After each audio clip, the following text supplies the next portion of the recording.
여러분, 우리 자연 법칙 중에 만유인력의 법칙이라는 게 있지요. 우리 중력의 법칙이라고 하는 것입니다. 이 법칙 때문에 물체는 땅으로 떨어지죠. 우리가 뭔가를 손에 들고 있다가 놓으면 그게 땅으로 떨어지는데 그게 바로 이 중력의 법칙이죠. 그리고 우리 살들도 자꾸 우리 처지잖아요. 나이가 들면 들수록 이 살들이 자꾸 위로 가는 게 아니라 밑으로 내려가는데 그것도 중력의 법칙 때문이 아닌가 싶습니다.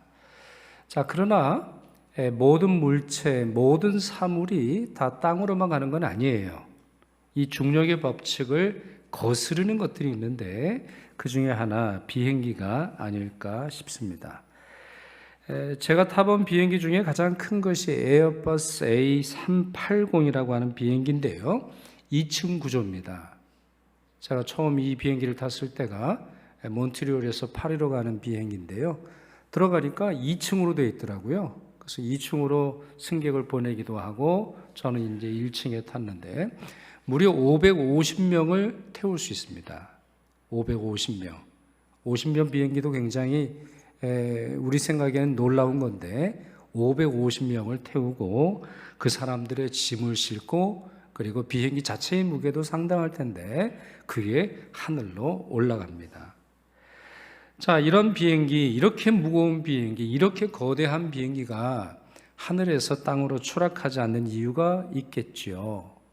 중력의 법칙을 거스르고 그리고 하늘을 나르는 중요한 법칙이, 중요한 힘이 있을 겁니다.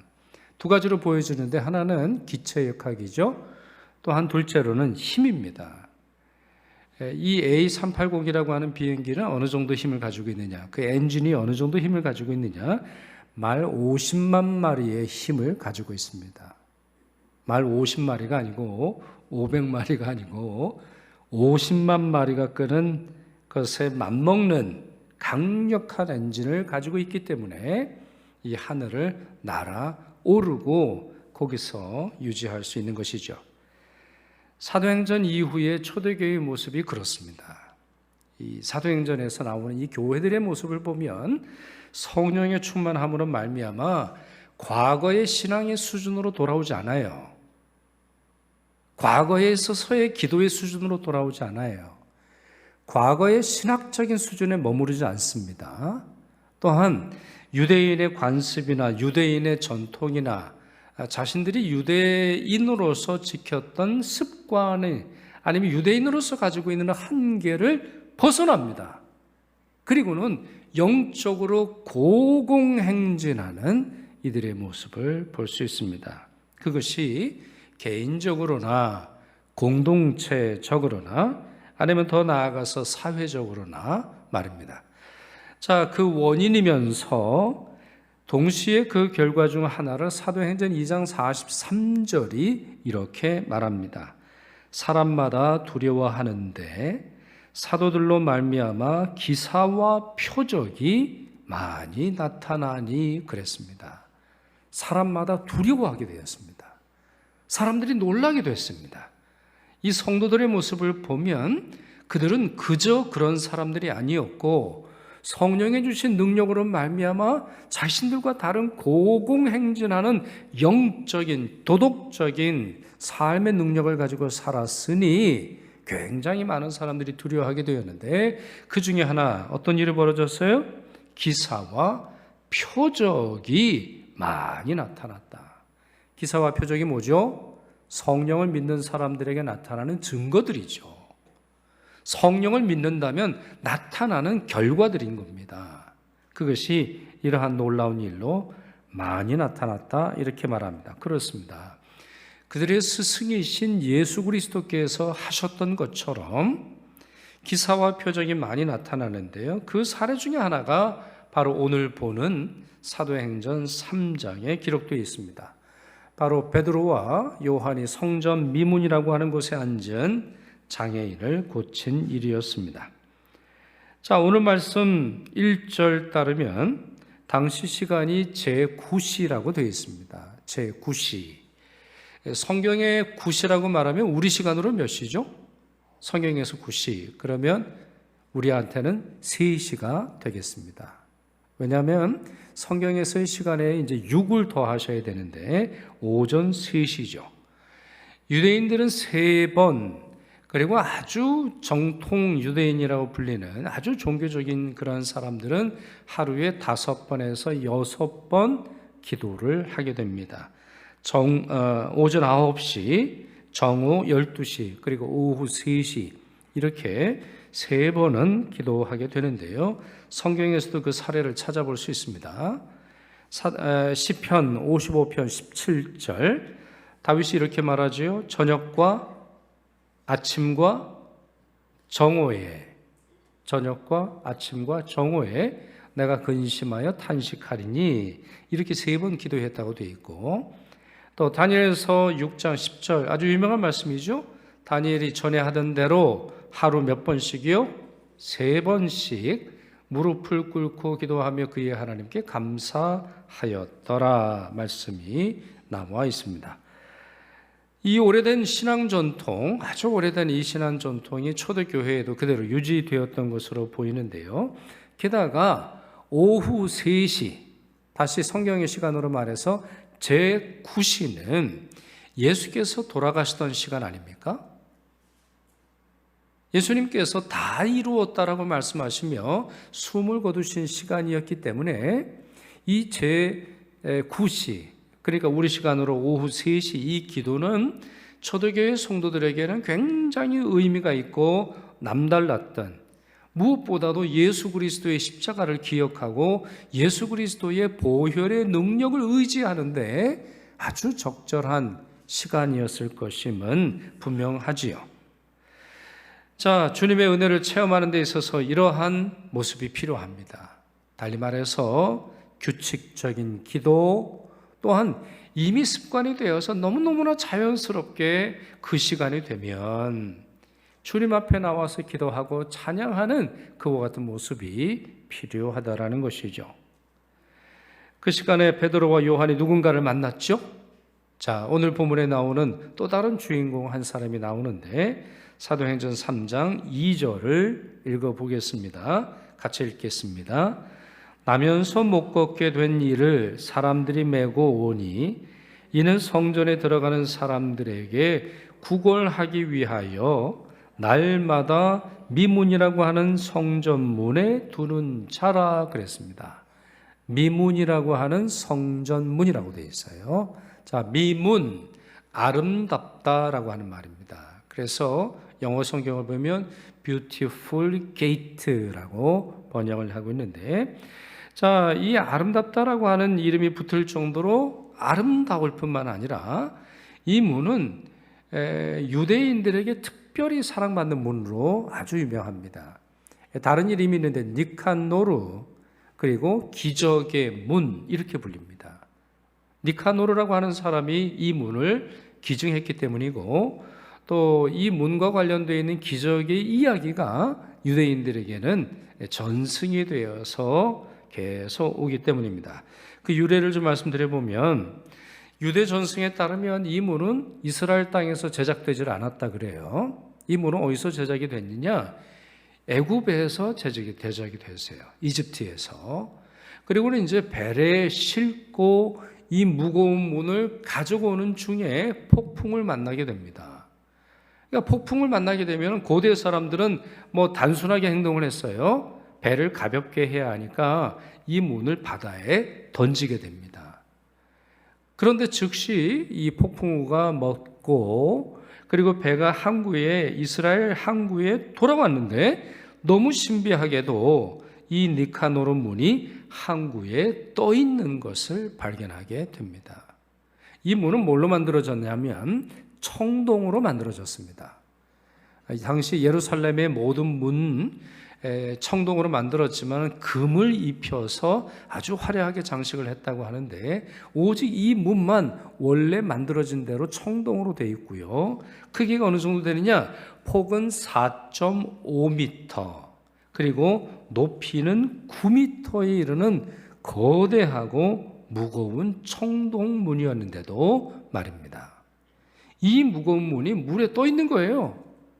그렇기에 유대인들, 특별히 순례자들에게 있어서 예루살렘 성전에 들어가서 예배를 드리기 위해서 찾아오는 순례자들에게 있어서 이 문은 독보적인 가치를 지닙니다. 자기 집을 떠나서 하나님께 예배하기 위해서 순례자들이 왔을 때 그 마음속에 뭘 바라겠어요? 하나님의 기적 아닐까요? 하나님의 능력 아닐까요? 물에 던져진 인생이라 할지라도 다시 올라오게 하실 뿐만 아니라 새로운 생명을 주시는 하나님의 역사를 기대하는 것 아니겠습니까? 그렇기에 이 문 앞에는 시편에 나오는 우리 순례자들의 노래가 15개가 나오는데 그 순례자들의 노래의 개수에 맞춰서 15개의 계단이 있고 정기적인 시간이 되면 레위인들이 그 계단에 쭉 서 있어서 여호와 하나님을 찬양하는 찬양을 부르는 것이 당시의 전통이었습니다. 그러니 한번 생각을 해보십시오. 어떤 사람이 사람들에게 자비를 호소하고 또 자비로운 마음에 호소해서 구걸을 해야 하는 입장이라면 동냥을 하고 또한 손을 내밀어서 누군가의 도움을 받아야 한다면 이 문은 틀림없이 소위 말해서 세상 사람들에게는 명당 자리였던 것이죠. 베드로와 요한이 이분을 의미 있게 봅니다. 자, 이 사람도 두 사람이 다가오니까 뭔가 좀 동전을 주겠나, 금을 주겠나, 은을 주겠나, 행색을 보니 돈은 별로 없어 보이는데 뭘 주려 하나 이렇게 보고 있었는데요. 자, 4절 말씀, 아주 중요한 말씀 보시죠. 같이 읽겠습니다. 베드로가 요한과 더불어 주목하여 이르되 우리를 보라 하니 돼 있어요. 자, 여기에 한 단어를 저는 굉장히 강조해서 여러분에게 설명드리고 싶습니다. 주목했습니다. 주목했어요. 여러분, 주목이 뭐죠? 주목? 나무 이름 중에 주목도 있더라고요. 근데 그 주목이 나무 이름이 아니라 우리 교장 선생님이 들어오셔서 주목 이러면 이제 딱 정신 차리고 봐야 되잖아요. 고개를 들고 교장 선생님이 뭐라고 말씀하시나 어떻게 행동을 하시나 봐야 되는 건데 사전적으로는 이런 의미입니다. 시선을 고정시켜 유심히 보는 것을 의미합니다.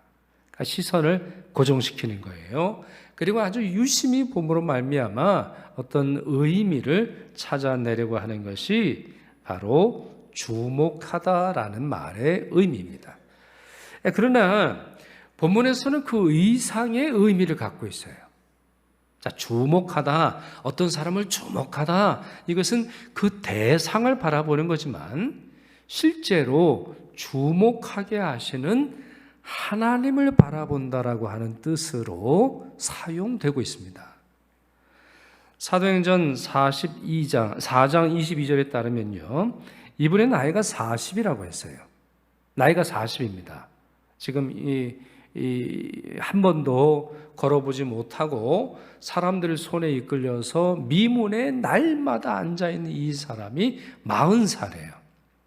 그리고 조금 전에 말씀드린 것처럼 날마다 앉아 있었다고 했으니 베드로와 요한이 이날 처음 보겠어요?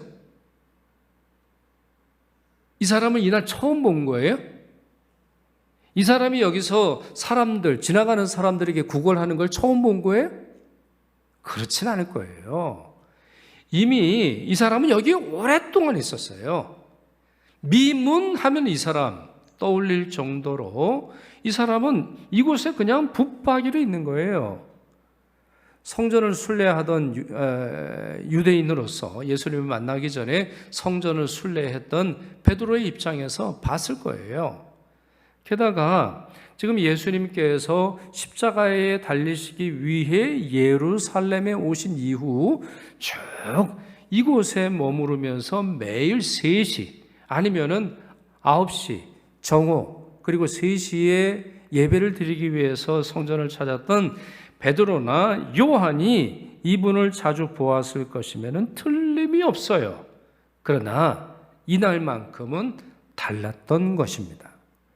이날만큼은 보긴 보는데 의미 있게 보게 되었다는 거죠. 어떻게 보았다는 말입니까? 성령의 시선으로 봤다는 말이에요. 그리스도의 마음으로 봤다는 말입니다. 하나님의 계획 속에서 하나님의 섭리를 통하여 그분을 보게 되었다는 거예요. 날마다 보는 것이지만 육체의 시선으로 바라보지 않고 하나님의 마음으로 삼위일체 하나님의 사랑과 하나님의 긍휼과 하나님의 친절과 하나님의 자비와 하나님의 계획으로 이분을 보았다라고 하는 말입니다. 더 나아가 그를 위해 베드로와 요한 이 두 사람이 무엇을 행동으로 옮겨야 할지 깨닫고 보았다라고 하는 말이지요. 그렇기에 바로 이 주목하다라고 하는 말은 관찰하다, 정보를 캐내다, 뭔가를 그 사람에게서 얻어낸다라고 하는 말이 아니라 내 안에 주신 성령의 감동으로 그 사람을 바라보게 되는 행동을 의미하는 것이죠. 성령에 민감한 사람들은, 성령님의 마음을 가진 사람들은 이렇게 행동합니다. 그저 하루하루가 되어서 오늘 눈을 떴으니 세상을 관찰하고 내 상황과 조건에 의해서 살아가는 것이 아니라 성령의 생각과 성령님의 계획과 삼위일체 하나님의 예정하심을 따라 그 예정하심에 발맞추어 가기 위해 노력하는 그 삶이 바로 성령 하나님께 민감한 사람들의 행동이라고 하는 것이죠. 다시 말씀드려서 성령이 역사하실 타이밍에 성령의 시각으로 사울과 사물과 상황과 사람을 보며 성령의 지시에 따라 순종하는 것입니다. 나중에 이 내용을 다룰 기회가 있을지 모르겠습니다만 사도행전 14장 8절에서 10절까지 말씀을 보시면 바울과 바나바가 루스드라라고 하는 지방에서 전도할 때의 이야기입니다.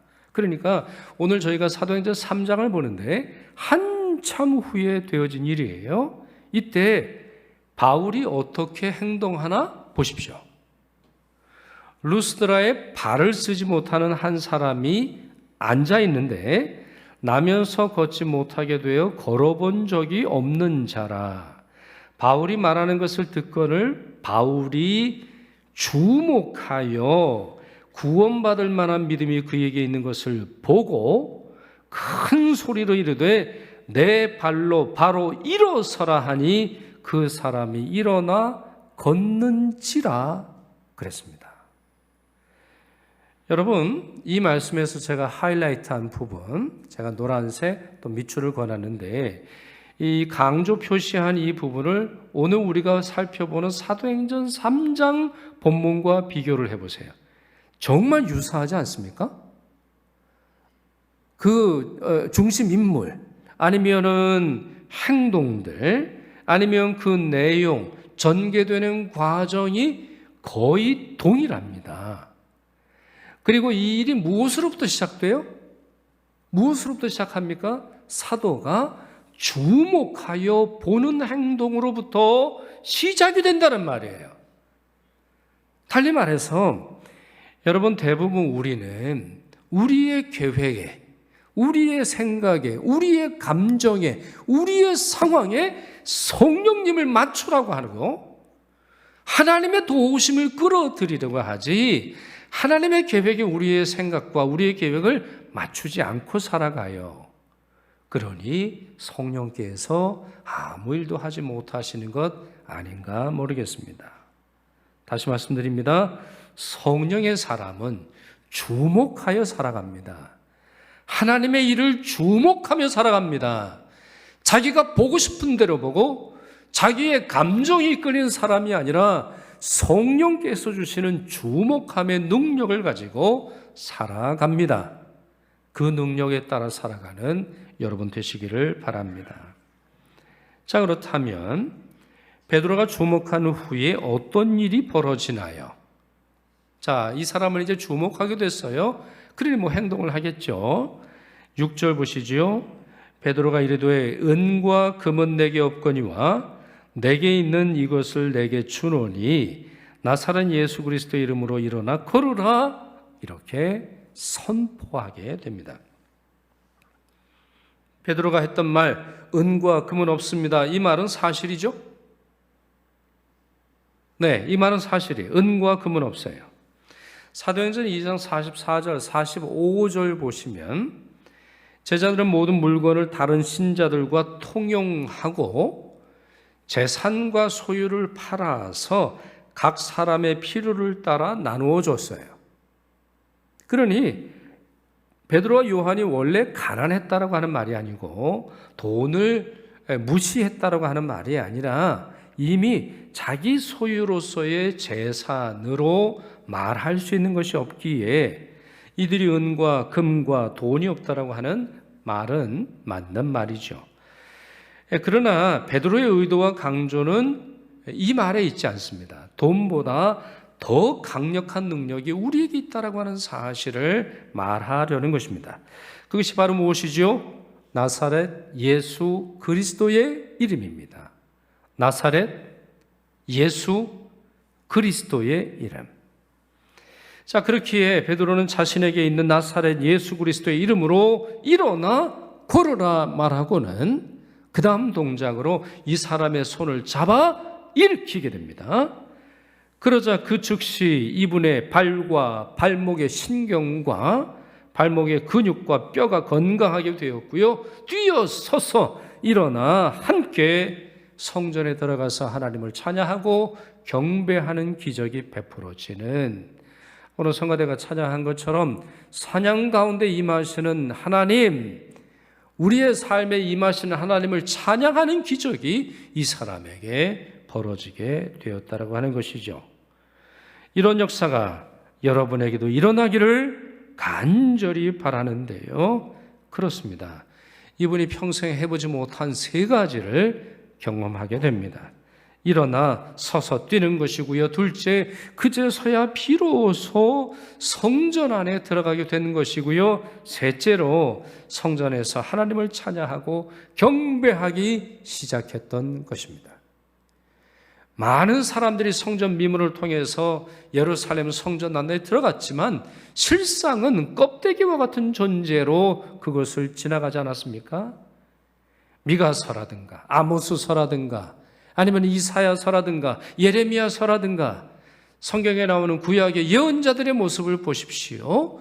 예배를 드리러 가나 그들의 입술은 전혀 입술로는 하나님을 찬양하나 마음으로는 하나님을 알지 못하는 자들이 얼마나 많이 있는데, 바로 이분은 성령의 역사를 경험하러 말미암아 육신에는 치유를, 입술로는 하나님을 찬양을, 마음으로는 진실한 마음으로 하나님을 섬기고 고백하는 기적을 체험하게 된 것입니다. 이 모습은 우리에게 굉장한 도전이자 또한 이 모습은 우리에게 굉장한 충격이 됩니다. 왜냐하면 우리들 상당수는 예수의 이름은 없어도 돈만 있으면 안심하고 살아가기 때문이죠. 예수의 이름은 없어도, 나사렛 예수 그리스도의 이름은 희미해져도 내 주머니에 돈이 많이 쌓여 있으면 우리는 안심하고 살아가요. 아니면 예수의 이름은 있지만 돈이 없으면 그것으로 주눅들고 마음이 폐허처럼 황폐해서 살아가기 때문이죠. 이것은 작금의 교회도 마찬가지 아닙니까? 헌금 액수는 매주 살피면서 목회자들과 재직들과 교인들이 정말 그리스도의 이름으로 살아가고 있는지, 내가 지난 한 주 그리스도의 이름을 따라 살아가는지, 오늘 예배를 드리면서 내 마음속에서는 나사렛 예수 그리스도의 이름이 정말 펄떡이는 생선처럼 내 마음에서 역사하시는지는 살펴보지 않고 남들만 관찰하고 그저 육신의 눈으로만 사람들을 보는 그러한 형편이 우리의 모습이라는 것이죠. 1260년, 벌써 한참 전 일이지요. 토마스 아퀴나스라고 하는 분이 교황 이노센트 2세를 만났을 때의 일입니다. 이 토마스 아퀴나스라고 하는 분은 중세 모든 신학자들 중에서 가장 천재와 같은 사람으로 유명하고 가장 부유하게 살았던, 아예 집안이 워낙 부유했고, 그러나 나중에는 그 모든 것들을 다 쓰레기와 같은 것으로 여겼었는데, 자, 이분이 교황과 대화하던 중에 교황이 자기가 살고 있는 그 교황 바티칸 궁을 이제 보여주면서 자랑하게 되었습니다. 그러면서 뭐라고 자랑했냐면, 토마스 수사님, 초대 교황 베드로가, 자, 캐톨릭은 베드로를 초대 교황으로 보죠. 그럼 전혀 성경적이지 않지만 여하튼 초대 교황 베드로가 언급한 것과는 달리 더 이상 은과 금은 내게 없다는 말을 할 수 없게 되었군요. 이 말을 하게 돼요. 자, 무슨 말인지 이해가 되시겠어요? 이제 베드로처럼 그렇게 말할 게 없다는 거예요. 왜? 너무너무 잘 사는 시대가 되었으니까. 저는 바티칸궁을 가보지는 못했지만 얼마나 화려합니까? 얼마나 거대합니까? 마리아 상에, 예수 상에 많은 곳에 황금을 칠하고 은을 칠하고, 거기서 예배 드릴 때 은 그릇을 쓰고 금 그릇을 쓰고 좋은 것을, 좋은 포도주를 가지고 성찬을 집례하는 그들에게는 더 이상 내게 은과 금은 없다, 이 말을 할 수 없게 되었다, 이런 말을 합니다. 이것은 교회의 또한 자신의 강력한 능력을 자랑하는 말인데, 자, 이 말을 들었던 토마스 아퀴나스가 존경심을 표하기는 하면서도 이렇게 말합니다. 그러나 교황님, 더 이상 나사렛 예수 그리스도의 이름으로 일어나 걸으라고 당신은 말할 수 없게 되었군요. 이 말이 참 뼈아픈 것은 당시의 교황만이 아니라 우리의 모습, 우리 역시 부끄럽게 하기 때문입니다. 자, 그렇다면 오늘 본문이 우리에게 가르쳐주는 바는 뭘까요? 가난한 게 좋다는 건가요? 근과 그거 별 필요 없으니 돈도 벌지 말고 노동도 하지 말고 직장도 다 그만두라고 하는 말입니까? 우리가 일하지 않아도 나사렛 예수 그리스도의 이름으로 기도하면 돈이 나오고 금이 나오고 살아가는 모든 것이 채워진다라고 하는 말이에요? 가끔 우리는 이렇게 극단에 치우치는 생각을 할 때가 많은데요. 오늘 본문은 병고침이 없는 사람은 성령의 사람이 아니라거나, 목사는 모든 병을 고칠 수 있어야 한다거나, 성령에 충만하려면 돈을 다 미워하고 버려야 한다고 말하고 있지 않습니다. 오히려 주의 도움이 필요한 사람들에게 먼저 그리스도를 믿고 성령의 사람으로 살아가는 우리가 가진 것을 나누라는 데 있는 거예요. 그래, 오늘 본문에서 여러분들이 기억하실 첫 번째 단어는 주목하다라는 말이고, 둘째로는 베드로가 말한 것처럼 내게 있는 것을 너희에게 주노니라고 하는 말이에요. 내게 있는 것, 내가 값지다고 생각하는 것, 내가 붙들고 살아가는 것, 나에게 있어서 너무너무나 소중한 것, 나의 인생에 가장 중요한 것을 나누는 행동, 바로 이것을 기억해야 한다는 것입니다. 사실 전능하신 주님께서도 모든 병을 고치실 수 있으셨음에도 불구하고 모든 환자를 고치신 것이 아니라는 거 여러분 잘 아시죠? 하나의 예를 들어볼까요? 베데스다 연못을 생각을 해보세요. 베데스다 연못, 그곳에 정말 많은 병자들이 있었지만 고침받은 사람의 숫자는 몇 명이에요? 오직 한 사람이에요. 그냥 예수님이 모든 사람을 고쳐주시면 안 될까요? 그 이유는 알 수 없습니다만 하나 확실한 게 있어요. 예수님은 모든 병자를 고치신 것이 아니에요. 성령의 계획과 하나님의 예정하심에 따라서 행동하셨던 것이죠. 오직 그곳에 38년 동안 누워있던 한 사람만 고쳐주셨습니다. 그러니 우리는 어떻게 해야 하겠습니까? 오늘날 사람들이 무엇 때문에 고통받고 있는가를 정확하게 인식하고 하나님의 능력을 간구해야 하겠습니다. 우리도 세상을 주목해 봐야 합니다. 세상에 필요한 것이 무엇인지 알아야 합니다. 이 시대는 병보다, 육체의 병보다 더 심각한 많은 문제들을 안고 있지 않습니까? 무엇보다 하나님 없는 시대, 하나님 없는 시대가 되었습니다.